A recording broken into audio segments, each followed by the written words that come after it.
and thank you for having me. My name is Andrea Velez, a proud daughter of Mexican immigrants and a Cal Poly Pomona graduate.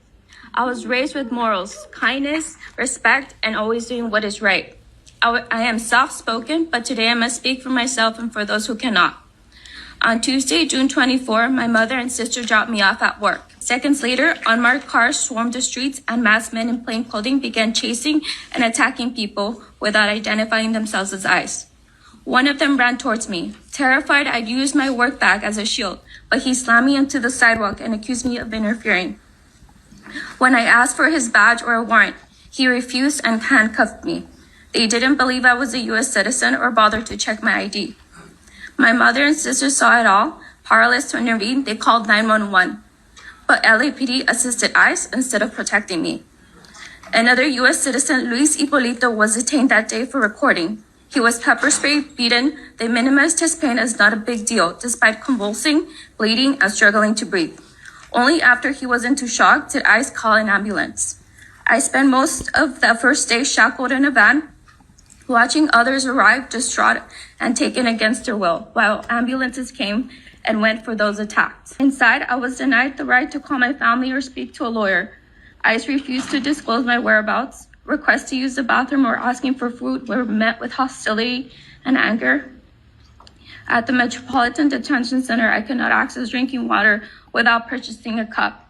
Thankfully, another detainee lent me theirs. I was held there until Thursday, and my case was dismissed 2 weeks later for lack of evidence. Since that day, I no longer feel safe. I detached from my trauma, yet our community continues to be targeted because of the color of our skin.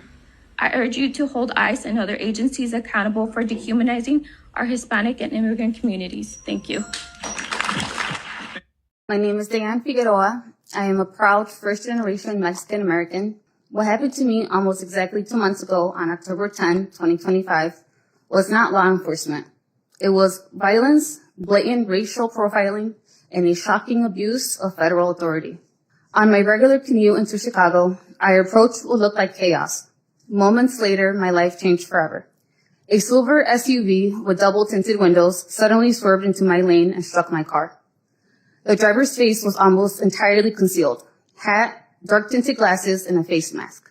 Before I could even process what was happening, his passengers, other masked men, jumped out with guns drawn and aimed directly at me. These tough guys violently dragged me out of my car, yanked me by my feet, and ripped the phone out of my hands. Beaten, bleeding, and barefoot, I was thrown into a red van. I begged them to tell me who they were and where they were taking me. No one answered. What happened to me that day is not an arrest. It was an assault and a kidnapping of a U.S. citizen. Despite everything, I am here. I am standing and I am speaking because I refuse ICE to rewrite my story. I refuse to let fear silence me. This was not just an incident. It was a violation of my physical being, my rights, my dignity, and my humanity. And I will not rest until there's accountability, transparency, and change. Thank you.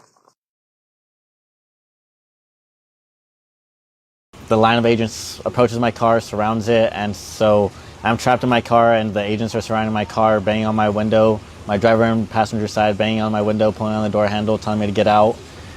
Agents in the front of my car are telling me to reverse, telling me to pull over to the side. I have an agent behind my car trying to direct me to reverse. And they're all yelling contradictory orders. And so they ended up eventually reversing me out of the way. And they put me into the right lane. They throw tear gas into the protesters and behind my car, and it just engulfed my car in tear gas. At that point, I was just trapped in my car. The agents had completely left my car alone. All their vehicles were passing by on the left-hand side, and once all their vehicles finished passing by, for some reason, I don't know why, but they reapproached my car. I'm just in there coughing, trying to catch my breath, pleading with them like I'm just trying to leave. And eventually, just my driver's side window shatters, glass goes. Not targeting violent criminals. They're targeting people based on the color of their skin or their accent or the place that they work. And they are violating our residents' rights every day that they are on our streets. They raided a swap meet in Santa Fe Springs, and multiple witnesses said, if you looked Hispanic in any way, they just took you.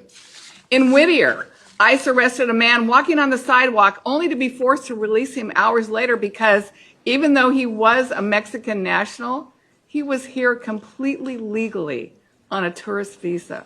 In October, they grabbed 3 men just out for a walk in LA County's Friendship Park in my neighborhood in San Pedro.